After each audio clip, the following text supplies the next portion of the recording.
very important principle in the Bible, and I want to speak of it.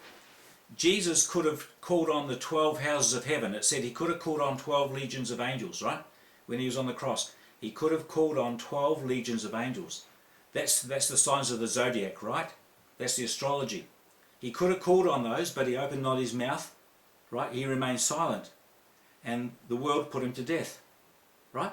But after the resurrection, after he had commanded himself to rise up back to life, right? Because Jesus and the Son, the Father and the Son are one. He had his own command to take his life back up again. After he had ingathered all things to himself of the 12 houses of heaven, and then went to fill everything everywhere with himself, all of the angels were subject to him.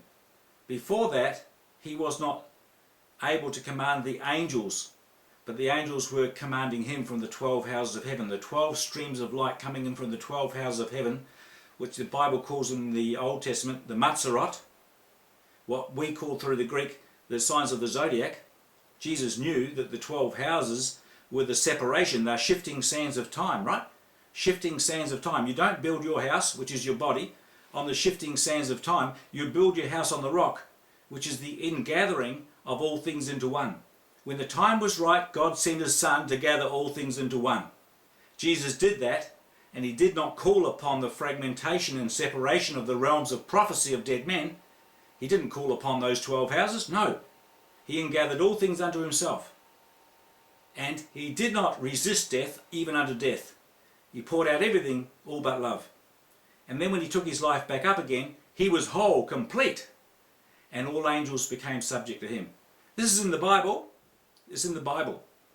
And that's what you've got to do. You've got to receive all things of separation into yourself, ingather them into one. And when you ingather that Christ as yourself, all angels will be subject to you, and you will fill everything everywhere with yourself too. Right? That's the teachings of Jesus Christ. This is what I preach. I'm a preacher. I'm an intergalactic preacher. I preach throughout the galaxies. Right? This is my role. I am the Christ. Everyone is the Christ. Everyone is the Christ before the world was. You've come into fragmentation and separation, and you've lost your knowledge of true identity. Now Jesus has found it, and he shares it with you. He says we are the same one. We're all members in particular of the firstborn Son.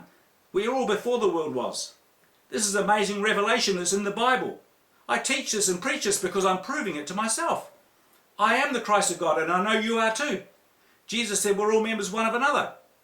Come, join me, ingather, don't scatter, ingather, ingather. You see? It's not separation, it's acceptance and joining all back into one.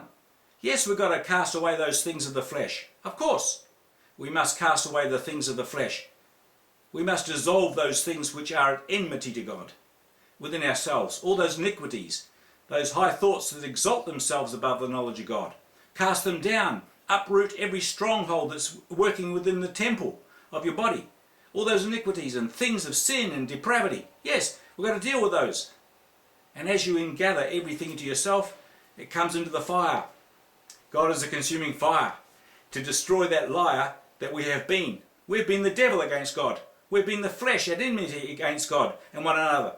Now we know we are the Christ and we love one another. Now we know we are the Christ and we love one another. This is the teaching of Jesus. We've got to put it into practice. It's amazing. Anyway, I hand over the mic. Thank you, room, for your patience.